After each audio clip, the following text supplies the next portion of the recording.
नमस्कार दोस्तों। आज के इस नए विश्लेषण में हम लोग एक ऐसी मनोवैज्ञानिक हॉरर कहानी की गहराई में उतरने वाले हैं जो सीधे हमारे दिमाग के उस हिस्से पर वार करती है जहां हमारे सबसे गहरे डर छुपे होते हैं। रूम 309। ये सिर्फ एक कमरे का नंबर नहीं है, बल्कि एक खौफनाक रात का ऐसा विश्लेषण है जिसे सुनकर सच में रोंगटे खड़े हो जाएंगे। तो चलिए बिना किसी देरी के इस डरावने सफर की शुरुआत करते हैं और देखते हैं कि डर का असली विज्ञान आखिर काम कैसे करता है। सर, रात को अगर कोई दरवाजा नॉक करे तो मत खोलना। देखिए, किसी भी बेहतरीन कहानी की शुरुआत ना हमेशा एक जबरदस्त हुक से होती है। और ये सिर्फ एक साधारण सा डायलॉग नहीं है। जरा सोचिए, एक नए और अनजान शहर में एक होटल का रिसेप्शनिस्ट आपको अचानक ऐसी अजीब सी चेतावनी दे दे। ये सीधे तौर पर बता रहा है कि यहाँ कुछ बहुत ही भयानक होने वाला है। ये शुरुआत ही कहानी में ऐसी बेचैनी पैदा कर देती है कि आगे क्या होगा ये जानने की उत्सुकता अपने आप बढ़ जाती है। तो इस खौफनाक सिलसिले का पहला पड़ाव है द सेटअप एंड वार्निंग। चलिए देखते हैं कि ये सब शुरू कैसे होता है। अब यहाँ होता क्या है? कहानी का मुख्य किरदार है विकास। वो एक नए शहर में जॉब के सिलसिले में आता है और बजट कम होने की वजह से एक सस्ता सा होटल चुन लेता है। उसे मिलता है रूम 309। शुरुआत में सब कुछ बिल्कुल नॉर्मल लगता है ना? रोजमर्रा की जिंदगी जैसा। लेकिन दोस्तों, सच कहूं तो ये जानबूझकर बनाया गया सुरक्षा का एक झूठा एहसास है। जब रिसेप्शनिस्ट उसे वो अजीब सी चेतावनी देता है तो विकास क्या करता है? वो बस हंसकर उस बात को टाल देता है। और सस्पेंस या हॉरर कहानियों में सामने दिख रहे खतरे को नजरअंदाज करना ये एक क्लासिक गलती है। विकास की यही लापरवाही उसे पूरी तरह से असुरक्षित बना देती है। यहीं से टेंशन बढ़नी शुरू हो जाती है, क्योंकि हमें पता है कि वो कितनी बड़ी गलती कर रहा है। खैर, अब आते हैं उस पल पर जहां से असली खौफ की शुरुआत होती है, द मिडनाइट नॉक। इस हिस्से में ये समझना बहुत दिलचस्प है कि घबराहट का माहौल तैयार कैसे किया जाता है। जरा इस सीन की कल्पना कीजिए।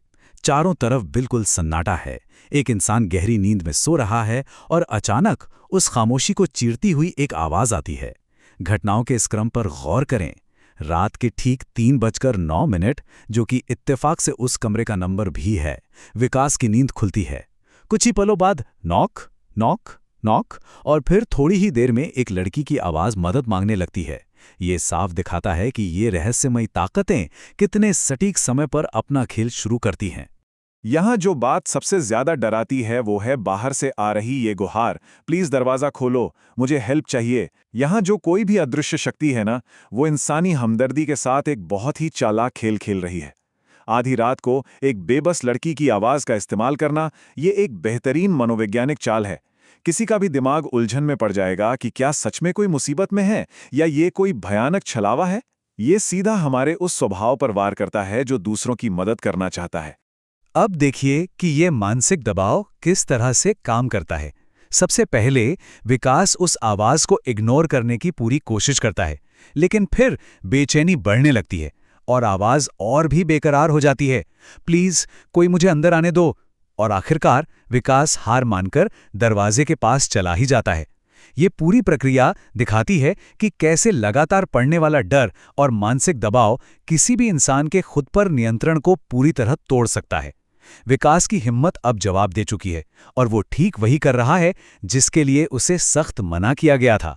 और यहीं से कहानी में आता है सबसे बड़ा मोड़, द की होल रेवोल्यूशन।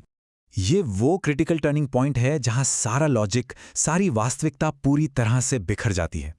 उम्मीद और सच्चाई के बीच का जो फासला है वो यहां सच में रोंगटे खड़े कर देता है। देखिए, हमारी उम्मीद क्या है कि दरवाजे के बाहर कोई इंसान है जिसे मदद की जरूरत है।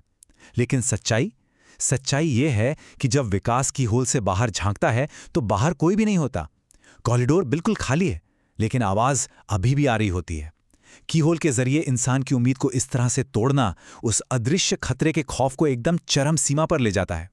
जब यही ना पता हो कि खतरा कहाँ है तो डर कई गुना बढ़ ही जाता है। अब बढ़ते हैं कहानी के आखिरी और सबसे खौफनाक हिस्से की तरफ, द मिरर ट्विस्ट। जरा इस मंजर को महसूस कीजिए। विकास दरवाजे के पास खड़ा है, बाहर कोई नहीं है। एक अजीब सा सन्नाटा छा गया है और तभी कहानी अपना सबसे भयानक मोड़ लेती है। जो आवाज अभी तक एक बेचारी लड़की की लग रही थी, वो अचानक से बदल जाती है। वो आवाज अब बहुत भारी, गहरी और डरावनी हो जाती है। दरवाजा मत खोलो, मैं अंदर हूं। ये टोनल शिफ्ट इस कहानी की असली जान है। ये वो अल्टीमेट ट्विस्ट है जो किसी को भी सुन्न कर दे। खतरा कभी दरवाजे के बाहर था ही नहीं, वो तो पहले से ही अंदर मौजूद था। यहां आकर डर का स्तर बिल्कुल अलग हो जाता है, क्योंकि अब भागने का कोई रास्ता ही नहीं बचा। ये अंतिम दृश्य बिल्कुल किसी डरावनी फिल्म के क्लाइमैक्स जैसा है।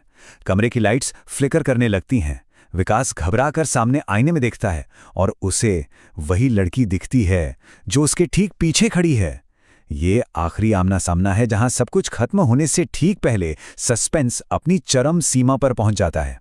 ये विजुअल इतना दमदार है कि दिमाग में हमेशा के लिए छप जाता है। तो आखिर अगली सुबह क्या होता है, चलिए देखते हैं इस हिस्से में। Aftermath and meaning. कहानी का अंत भी उतना ही भयानक है जितनी आधी रात की वो घटना थी। अगली सुबह होटल में जो मिलता है वो सच में दिल दहला देने वाला है। रूम 309 पूरी तरह से खाली पड़ा है। विकास का कहीं कोई नामो निशान तक नहीं। लेकिन असली खौफ तो दीवार पर है जहां खून से एक संदेश लिखा है। अब ये रूम 310 है।